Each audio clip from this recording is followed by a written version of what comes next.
welcome. I am Sam Horn, and I am so glad that you are joining us for this Tongue Fu for the Holidays special session. You know, Katharine Graham of the Washington Post was asked what it was like running a newspaper, and she thought about it for a moment. She said, "To do what you love and feel that it matters, how could anything be more fun?" Well, that's how I feel. I love this topic. I love the holidays, and I love having an opportunity to share some of these insights and stories with you. So I hope you've got paper and pen in front of you. Our goal is to actually share some tips that you can use to make the holidays more of what you want them to be rather than what you're afraid they might be. And so hopefully if you take these notes, if you ink it when you think it, you can refer to these ideas in the days and the weeks ahead. All right, quick preview of the session. It's that I'm partial. I really do think that it is our responsibility to step up and take the lead. Is that I think everyone is waiting for someone else to make the first move. And if everyone keeps waiting for someone else to take charge of the holiday experience, then sometimes the holidays go by and they're not what we wanted. And so we're not going to wait, we're going to initiate. Now, a couple of quick comments about this, because there may be some eye rollers in your group. There may be some people who think that, you know, having a gratitude conversation is cheesy or something like that. So here are a couple of stories that may center you in that taking responsibility for doing this really is a gift. Not everyone will appreciate it. There may be one person who it is the right words at the right time, and it's what they really needed. And we're going to think of that one person instead of the eye roller crowd. So when I say Tom and Andrew, it's when my sons were growing up, we had a nightly ritual, is that I would read them a story or tell them a story. We would have our back rub, and this wasn't just any back rub. This was chop suey, and this was slap happy, and this was finger rain, and this was electricity and bumper cars, and then we would do our gratefuls. Now, in the beginning, they were kind of glad to do this. What was something good that happened at school? What was something that they did in a sport that they were glad about? And then after a while, they kind of ran out of steam. And when I would say, "So what are you thankful today?"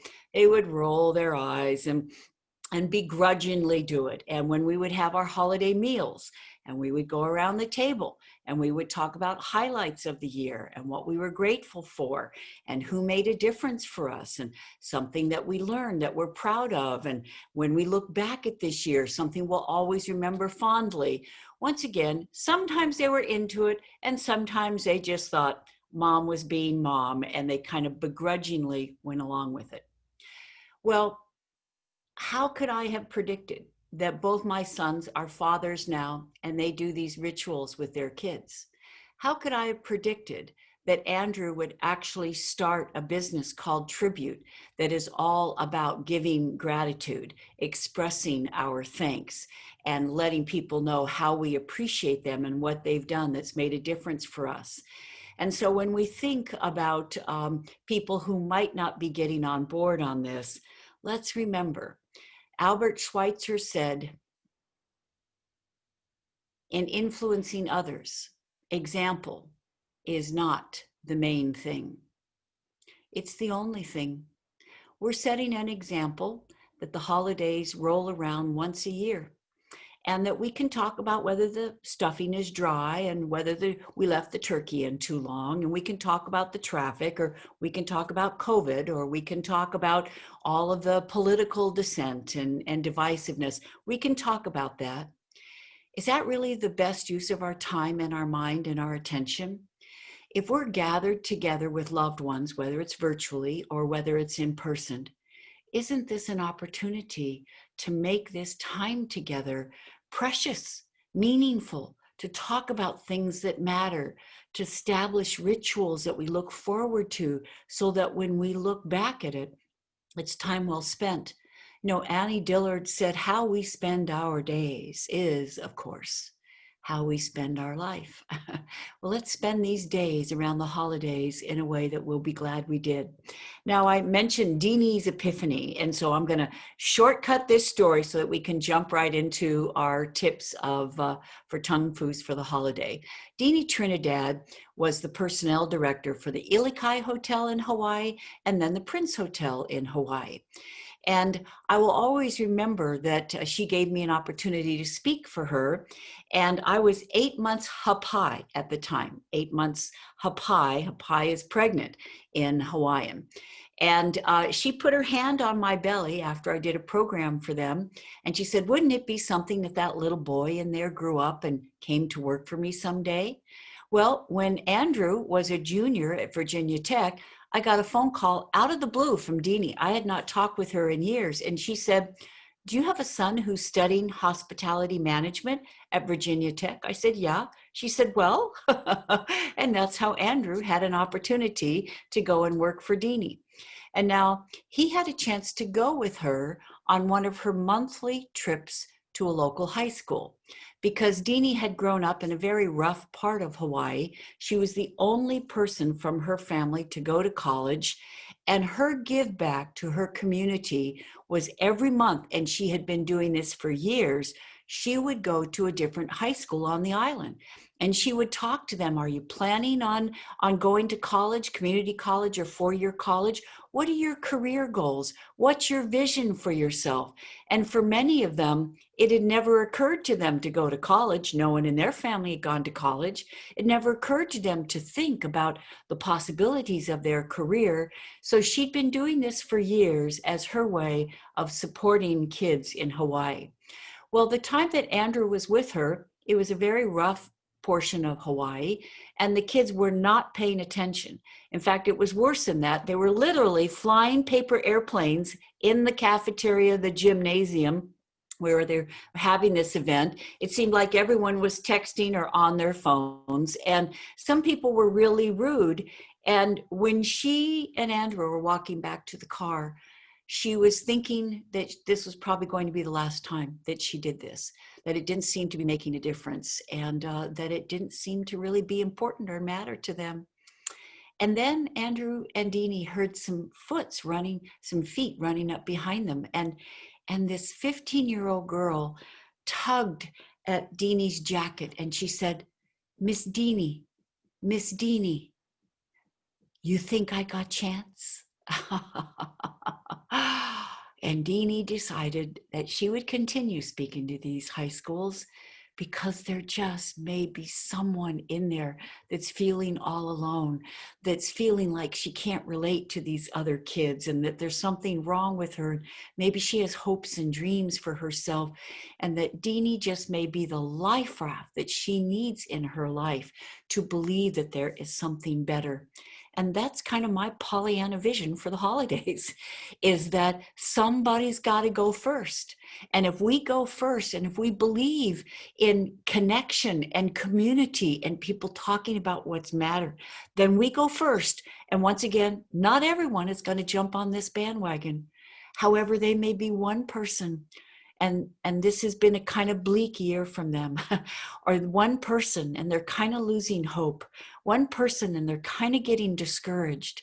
And this uplifting, rising tide, raising all involved gathering, once again, whether it's for an hour online or whether it's for a day in person, it may be just the life raft they need to have hope again, to feel encouraged again, to put their dreams back in place again, and to know that we can be the quality of person we want to be, even when other people aren't. All right, and if that sounds good to you, then how can we set up a legacy, whether it's with one person, whether it's our close family, whether it's with our friends, whether it's coworkers at work? How can we set up a legacy where we make the holidays more of what we want them to be? So here's one way to do that. Now, normally we kind of fill in a word to lose and we fill in a word to use. What I'm going to do this time is, because we have lots of other things to discuss, we're going to fill in all the words to lose. Now, if you're wondering, Sam, what is this about the words to lose and words to use?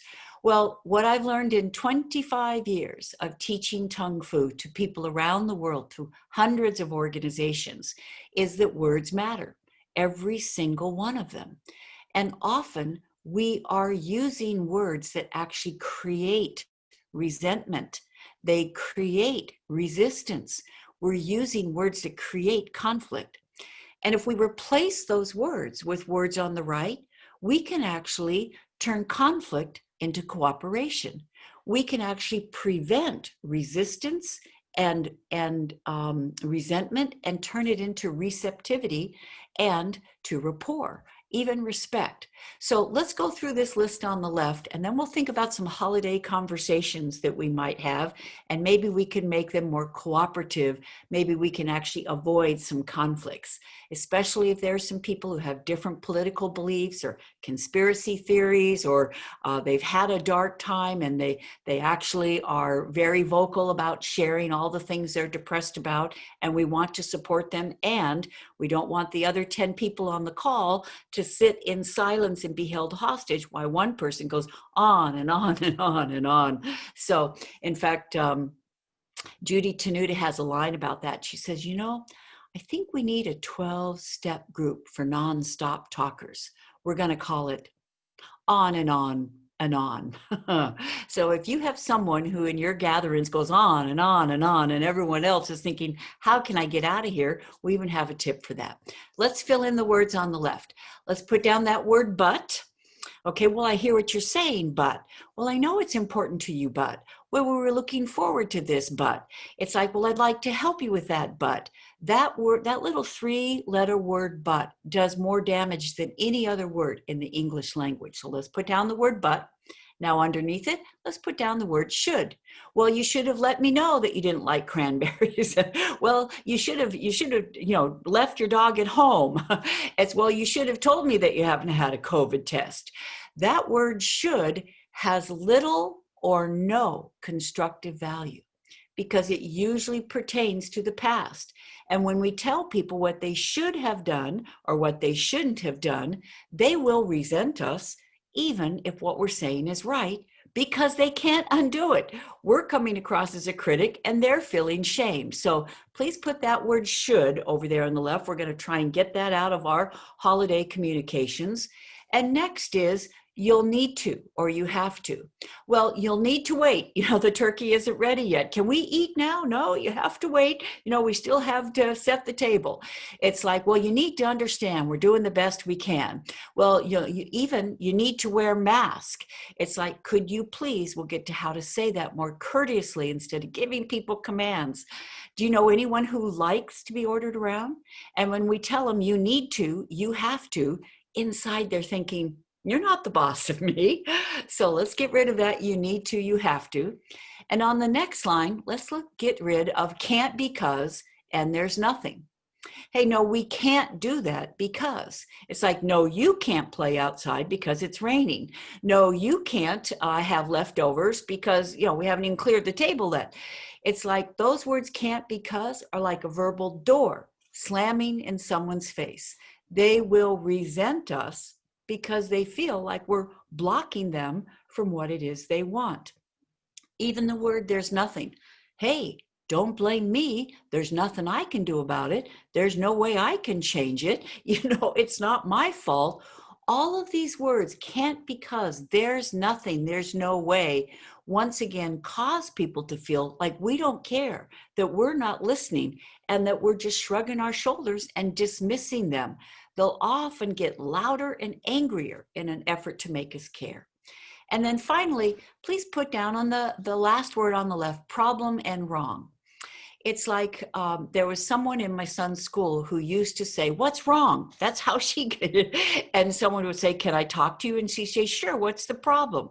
She would wrap up conversations by saying, any other problems we need to talk about? If someone says, can I go ahead and start decorating the Christmas tree? Or can I go ahead and start opening presents? Well, I kind of have a problem with that. Well, I have a problem with the way that word problem, that's a fighting phrase. Because the word problem means something's wrong. And as we're going to talk about in a moment, a lot of times we use the word problem or what's wrong habitually, and we make things wrong even when they're not. Okay, so what can we replace them with? Opposite of but, please put the word and. I hear what you're saying, and we tried that before, and it didn't work out very well. And do you have some ideas on how we can handle that differently? I know this is important to you, and can you give me 10 minutes to finish up here in the kitchen, and then we can go ahead and talk about it. Do you see how the word and lets what comes before it and after it both are true? It does not cancel out what the other person said. You really did a good job on that, but I'm sorry that happened, but do you see how that word but creates the conflict because it cancels out what went before it and emphasizes what come after it? If I say, I hear what you're saying, and one thing we need to keep in mind, you did a good job on that, and could you please, do you see how both things are true or both people feel heard? It advances the conversation instead of anchoring it in an argument. So and instead of but. All right, what if something goes wrong? What if the kids are playing and knock into the Christmas tree and knock off the armor? You should have been more careful. Well, it's true. Can they do anything about it? Nope. Over on the right, next time, from now on, in the future. Because when people do something wrong, you should have been more careful. You should have left your dog at home. It's like, once again, they will resent us from now on. In the future, next time, now we're being a coach instead of a critic. We are shaping behavior instead of shaming it. People are learning from their mistakes instead of losing face over their mistakes. Something's going to go wrong over the holidays. We have a choice. We can should all over them, or we can shape their behavior with a suggestion. What's it going to be? All right. How about instead of orders? Well, you need to put this out on the table.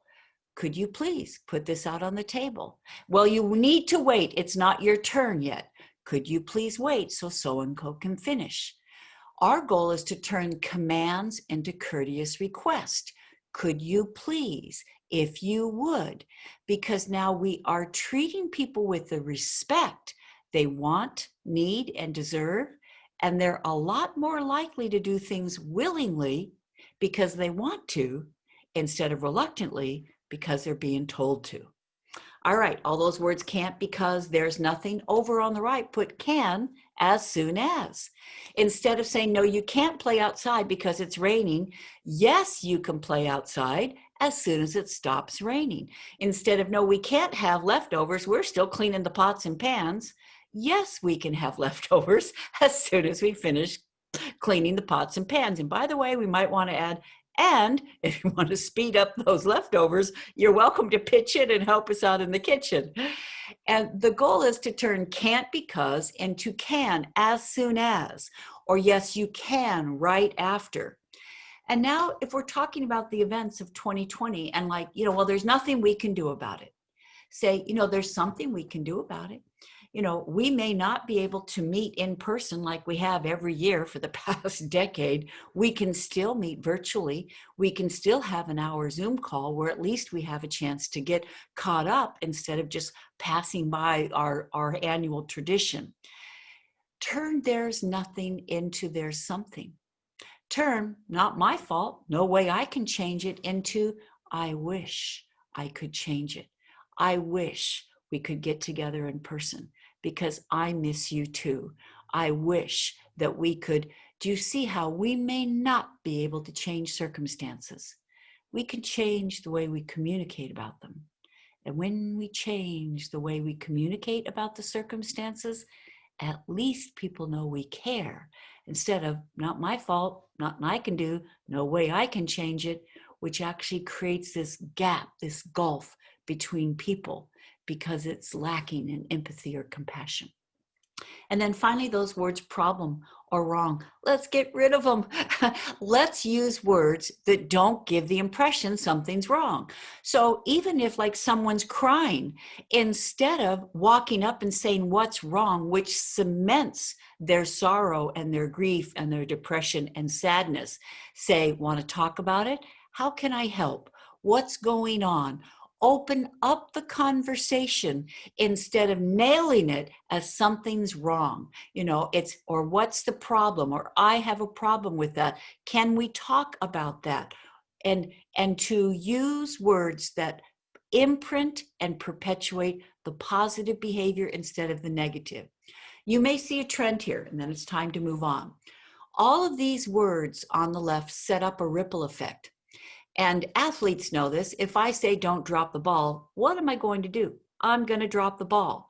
If I tell people you better not be late, what's going to happen? If I say I don't want to forget this, what's going to happen? Negative words get negative consequences. Negative words set up negative behavior. Over on the right, instead of don't forget, please remember. Don't forget to bring nope, please remember. Instead of you better not be late, please be early. Let's plant and imprint and perpetuate what we do want with these words on the right instead of what we don't want with the words on the left. All right, let's go on to the next. And let's talk about ground rules. When I wrote my bully book, I will always remember doing a public workshop, and a woman talked about she had 3 sons and 1 daughter, and the daughter had married a bully. And he was very possessive, and he loved to stir things up. And so when he would come to a holiday meal, he would deliberately say something to rile everyone up because it was a little power play for him. It was about control, and he just loved to see how he could get people all upset. This was around 9/11. And they had a holiday meal where following that, he said, those firemen aren't heroes. They were just doing their jobs. I don't know why everyone's making Now, he deliberately said that because he knew that people would react. And inside, that's what a bully loves. They love to say things, outrageous things, to see everyone run around with their chickens, like chickens with their head cut off. And meanwhile, they're thinking proudly, I did that. Which is why I believe it is so important to have ground rules. Is what I told this matriarch of the family was to get in touch with this individual and to let him to say, mea culpa. Mea culpa is my fault. In the past, we've not had ground rules around our holiday gatherings. That was my bad. And from now on, we will have ground rules around our family gatherings so everyone can feel safe. Now, what is this about ground rules? Well, think about it. There are rules in sports. You can't hit below the belt. You can't hit after the whistle blows. There are rules of the road. You can't go out on a highway without there being stop signs and crosswalks. If you come up to an intersection and there's 8 people there, all those 8 people know they all have to stop. They all have to see who's on the right. They have to give right of way to the person who's supposed to get next. They have to wait their turn. Think about it. For many holiday gatherings, there are no rules. Someone can be like that bully and ruin it for everyone, and no one holds that person accountable, which is why I believe that whether it's a Zoom call that you have with friends or family, or whether it's in-person meeting, that if you're the host, you initiate this. If you're not the host, you suggest this to the host, that we get in touch and we say, we want this to be a safe holiday. We want people to feel that they're not going to be attacked for their religious beliefs or political beliefs. We want people to feel safe that this is not going to turn into a shouting match where 2 people are getting into it and everyone else is just wishing that they weren't there. So here are our ground rules. We're going to agree. This is a Zoom call. Maybe you agree that as you go around and you get an update of the year, a review of the year, and then a preview of next year, that you may agree that politics is off limits. You may agree that conversation about COVID is off limits. You decide a timeline for each person. You decide that there is no interrupting that person. So even if someone says something you don't agree with, it is not okay to interrupt that person. You agree that when your time is up, and it's time for the next person instead of someone going on and on. So let me follow the slide here and what it says. First is to identify what I call quicksand arguments. Now, I grew up in a very small town in Southern California. It actually had more tumbleweeds than people. And when my sister and brother and I, when we would go out riding our horses, we knew to steer clear of these dry riverbeds because these riverbeds have quicksand in them. And quicksand is this like sandy water mush that does not support weight. And if you get in quicksand, it's easy to get into and it is really hard to get out of. In fact, the more you struggle, the more you sink into it. Well, I was on a call a few months ago with a friend who I've known for 30 years. We have had monthly calls for more than 10 years. And we started talking about the election. She started saying some things that flew in the face of everything I believed. I was in shock. I could not believe that someone I thought I knew pretty well, someone I've always admired, someone I've always respected, someone who is an icon in our industry, that this person was saying things that were the exact opposite of what I believed. And at the end of the phone call, when I hung up, I wasn't even sure if I ever wanted to talk to her again. She was probably thinking the same thing of me. She probably discovered that I had opposite beliefs of what she thought was true and real, and she didn't want to talk with me. So I thought about quicksand, and I thought about, did my brother and sister and I, did our friends, did we stop riding horses because we knew there was dangerous quicksand there? No. We stayed away from the quicksand. We kept riding. We just thought that is dangerous. Stay away from it. And my friend and I decided that politics for us was a dangerous conversation. It could ruin a 30-year friendship. It could end a relationship where I admired and respected many things about this person, didn't agree with him on this one thing, and we just elected that, so we were not going to talk about that, because a quicksand argument is, am I going to change their mind? Nope. Are they going to change my mind? Nope.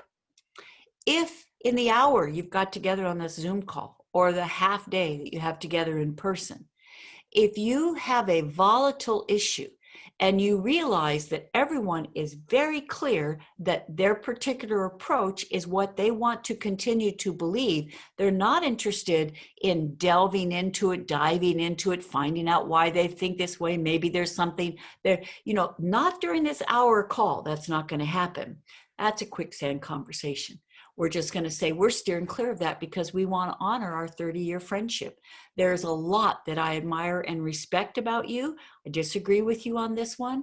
It's kind of what Justice Ruth Bader Ginsburg said when she was asked how she could go to the opera with Justice Scalia when they had such opposite beliefs. Do you know what she said? We are different. We are one. So you may agree for the holidays when you gather that you've got different beliefs and you are one family, you are one group of friends, and you will honor what you have in common instead of what you have in conflict. Now, here are some other rules about think before we speak. And you've probably seen this before. It's think, is it true? Is it helpful? Is it inspiring? Is it necessary? Is it kind? So now, I do not believe that these are draconian rules.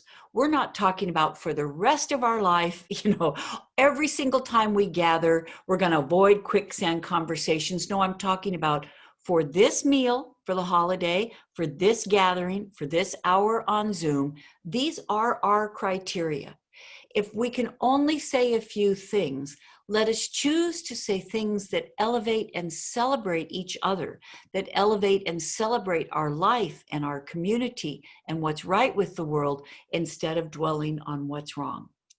And by the way, on your Zoom calls, it's really important to limit time, because say that you're going to have an hour Zoom call. Say you have 8 people on the phone. Say you want 2 rounds, maybe a review, preview, a review looking back over 2020, what story are we telling, and a preview looking ahead to 2021, and what story are we telling. Because Tara Conklin said, our greatest work of art is the story we tell about ourselves. What story are we telling about 2020? Are we letting events hijack this story? So some people are saying this is the worst year of my life. Well, are there other things that happened? Maybe we had tragedies. Maybe we lost a loved one. Maybe we lost a business. Maybe we lost a job. And that is all true. And that is all awful. It's the only thing that happened this year. Could we maybe change the story and acknowledge some of the other things that happened instead of just what went wrong? So put a time limit on the Zoom call, whether it's 2 minutes each, and then appoint a timekeeper. So if you're the host of the conversation, you're not also the one watching the time, interrupting people, and let people know in advance. You'll each have 2 minutes. And our timekeeper will give you a 15-second head up when you want to wrap it up. And when it's 2 minutes and the first person starts going over, you as the host take charge and say, Bob, thank you so much. I'm looking forward to your preview. And Barbara, you're next. So what was your review for 2020? All right, and create an annual tradition. I am proud. I hope that I can see her face in a moment. I actually have Sandy Reed, who is a relative of my extended family. When I talk about growing up at our granny's house, this is Ethelbert and George Reed, and my cousin was Dan Reed, and Sandy is Dan's wife. And Dan has left us now, although what do we have that endures when someone has left us?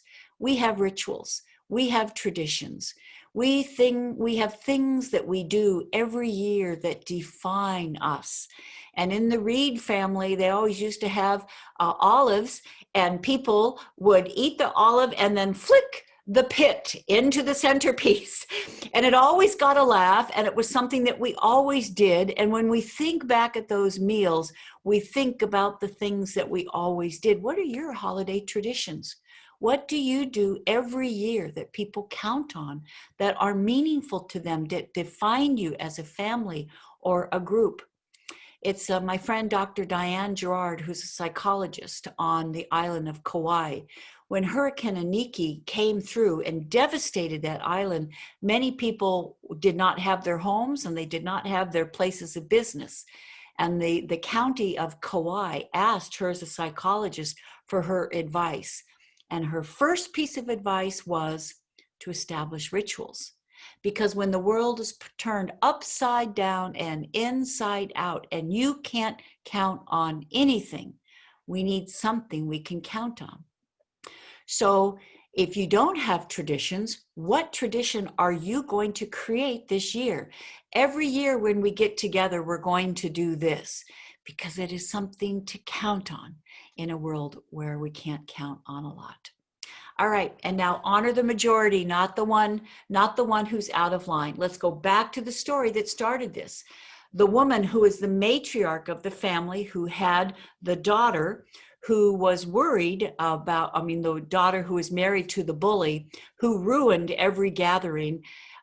When the matriarch said to me, if I essentially tell him that if he misbehaves, if he does these things that he's done in the past, he's going to be asked to leave, I live in fear. Why we have put up with it so long is that we are afraid that if we speak up to him, that he and their sister, the daughter, will leave and we'll never see her again. And I said, do you understand how this is bullies work? They keep people in fear. They keep people not speaking up because they are afraid of the consequences. And yet the consequences, everyone is being penalized. And I said, so reach out to your daughter, let her know what you're going to do.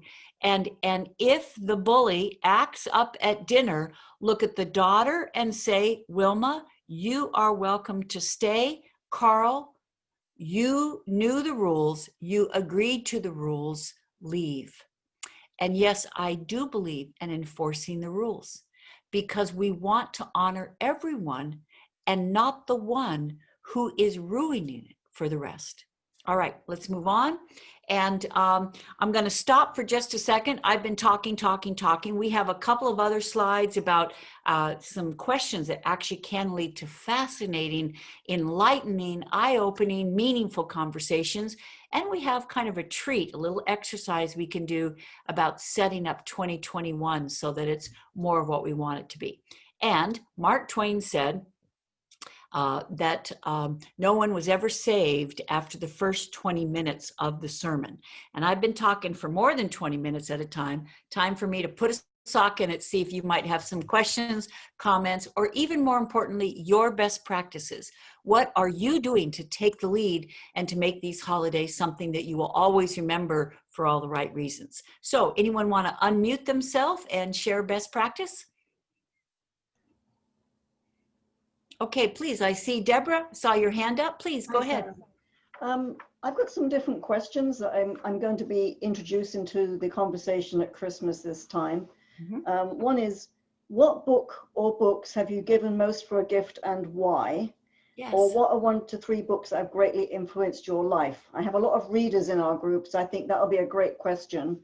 And another one is, what purchase of $100 or less has most positively impacted your life in the last 6 months or in recent memory?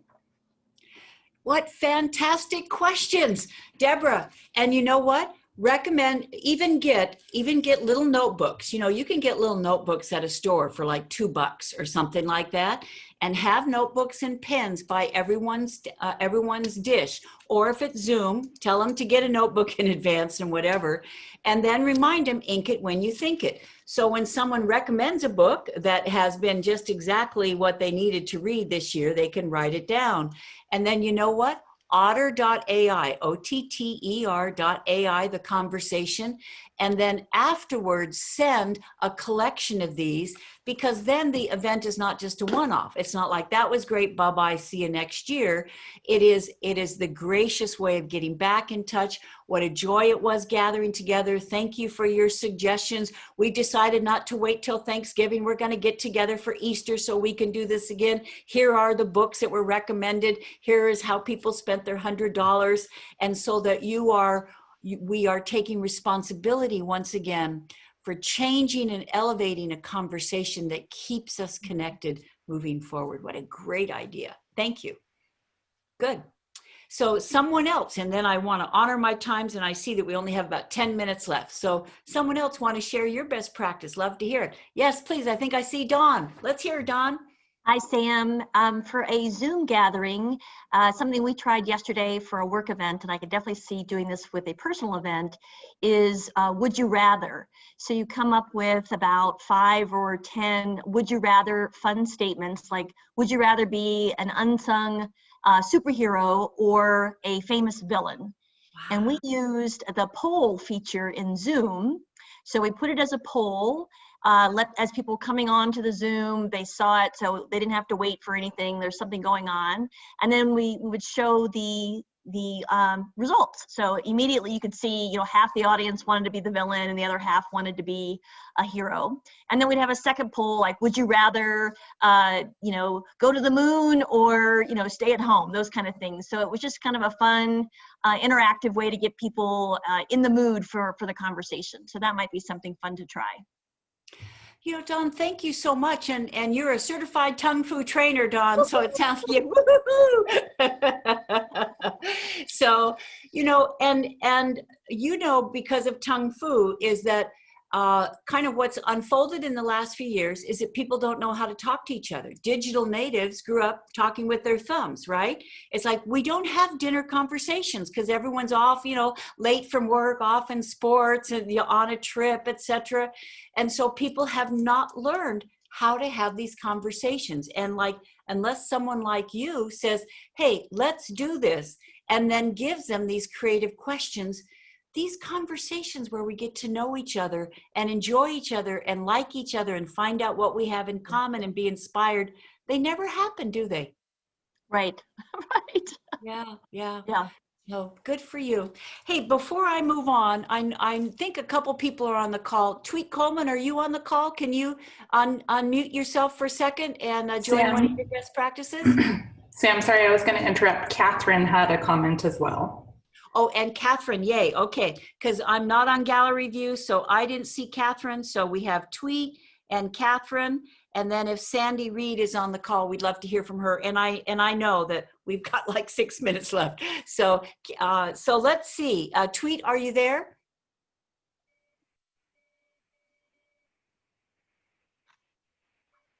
Okay, so Tweet may not be there. And Catherine has a question. Catherine, let's hear from you, please. We did this for my dad's 80th birthday party, and it would work great for Christmas. We had everybody give in or send a memory, and we used it as a poll to guess who gave that memory, and that started up other conversations. So that's just a fun thing that went really well. You know, I think you may be prescient, Catherine, because our next slide has a quote from Queen Elizabeth, and she said, "Good memories are our second chance at happiness."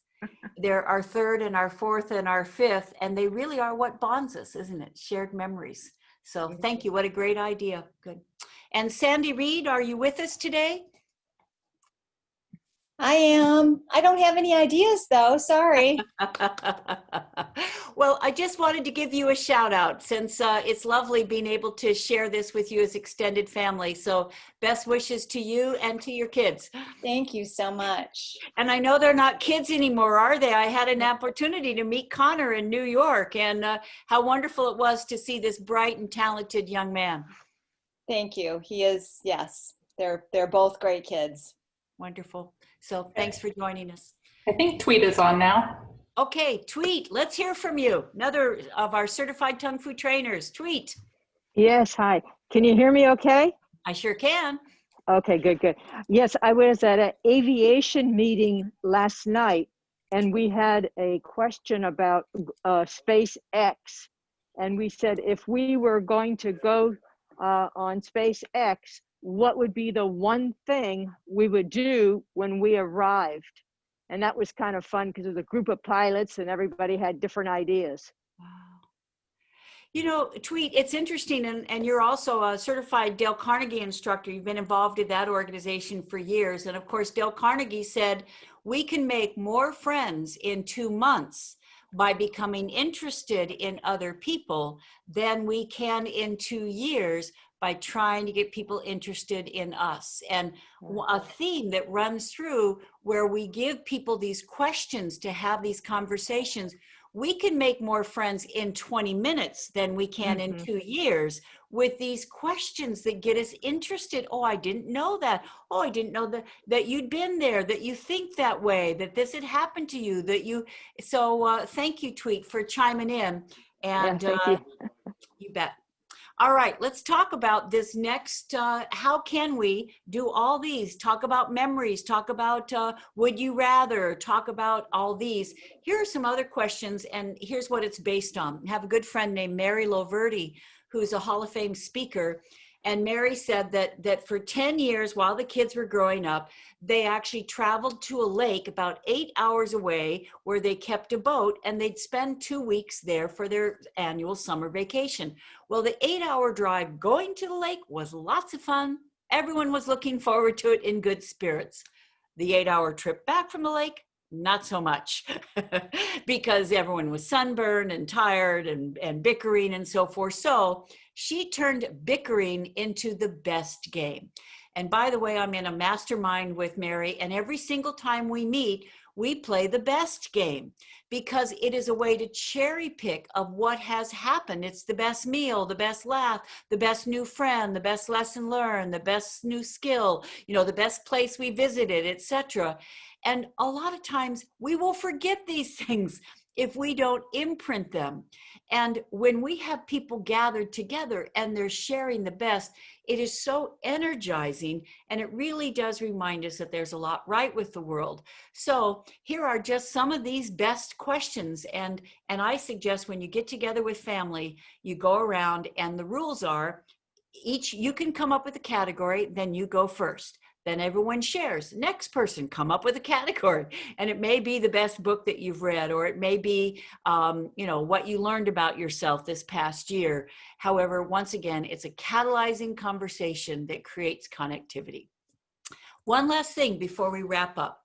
is that one of the goals of this is not just to have an end to it. That was wonderful. Bye-bye. No, we want this continuity. We want people saying, this was so much fun. Why wait for 9 months? Why not do this like every 2 months so we stay connected, even if we can't see each other in person? So we stay connected, even though we're in different parts of the country. So we stay connected. And here's how to do it. Please write a box on your notes right there. It's a box, and then divide it into quadrants. The upper left quadrant, put a little number 1. Upper right quadrant, little number 2. Lower left quadrant is a 3, and a lower right quadrant is 4.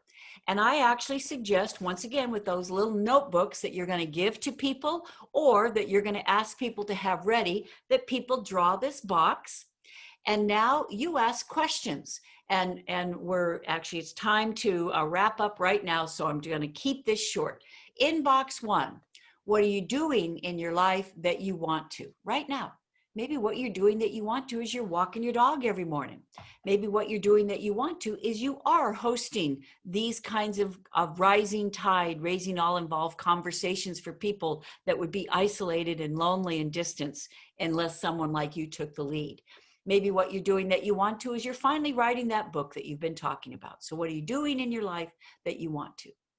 All right, over there in box 2, what are you not doing that you want to? Well, maybe what you're not doing that you want to is you're not starting your own business. Or maybe what you're not doing that you want to is to get back into a hobby. Maybe you used to be a photographer, or you used to cook, fresh meals out of recipes. So what is something you're not doing that you want to? All right, box number 3. What are you doing that you don't want to? Maybe you're spending a lot of time on social media or TV these days and you don't want to. Maybe you're overeating and you don't want to. Maybe you're fighting with someone and you don't want to. Maybe what you're doing that you don't want to is you're working 60 hours a week, or you're spending 8 hours a day in a chair sitting or something. So what are you doing you don't want to? And then over on box right, what are you not doing and you don't want to? And maybe what you're not doing that you don't want to is commuting. Maybe you used to commute an hour each way every day, and that's without traffic and without an accident on the highway. And you're not doing that anymore because you're telecommuting and you don't want to do that anymore. So yes, it's a double negative. However, these are our lessons learned. Now, if people fill out these boxes and share their answers, a lot of times these are the key. These are the answers to our happiness test. It's like, this is what's contributing to our happiness. This is what is compromising our happiness. And if you pick one thing in box 2 that you're not doing that you want to, if you act on one thing in box 2, it is the most direct way to start improving your health and happiness now, not someday. And now, since we talked about continuity, maybe everyone gets out their calendar and they pick a day that they're going to launch it or a day they're going to finish it, so that when you have this conversation again in 2 months, everyone gets to cheerlead each other, encourage each other, hold each other accountable for bringing more into our life of what we want to do that we're not doing. Paulo Coelho said, one day we're going to wake up and there won't be any time left to do the things we've always wanted to do. I think one of the things that we all want to do is to stay connected with our loved ones, our friends, our family members. And with COVID and everything that's happening this year, the stay at home and the quarantine, these holidays could come and go. And in a way, we're missing an opportunity. And I am so glad that you've taken the lead and stepped up and said, somebody's got to go first. Someone's got to be the example. And hopefully these tips will help you set an example where people really do get to know each other better, get to focus on what's right with their world and not what's just wrong. And I hope that you put something on your calendar where you're going to do this again, so that people have something to look forward to. That's called ikigai. Ikigai is a Japanese word that means a reason to get up in the morning. What's a reason to get up in the morning? I think hosting an event like this is a reason to get up. And then I think putting one on a calendar again and again gives you and the people you care purpose, meaning, momentum, and a reason to get up in the morning. I'm Sam Horn. Let's wrap up officially. In case you need to get back to work or go on to other projects, I'm going to be glad to stay unofficially in case you have other comments or questions or things you'd like to bring up. Once again, mahalo, as they say in Hawaii, and happy holidays to you.